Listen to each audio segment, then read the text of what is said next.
Okay, here's a fun one, and this one is really easy to do. So let's say you got a whole long list of names that have varying degrees of capital letters and lowercase letters, but you want to make them all consistent. So let's say you want to make John Smith in all caps, or maybe you want to do it in all lowercase, or maybe you want to do it in basically what's called proper. We'll take a look at the formulas that are written up here. Very simple.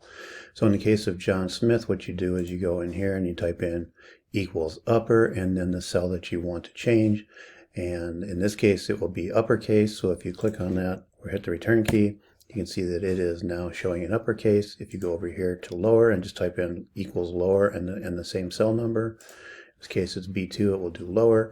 And then for proper caps and lowercase, if you type in equals proper, you can see right there in the same cell number.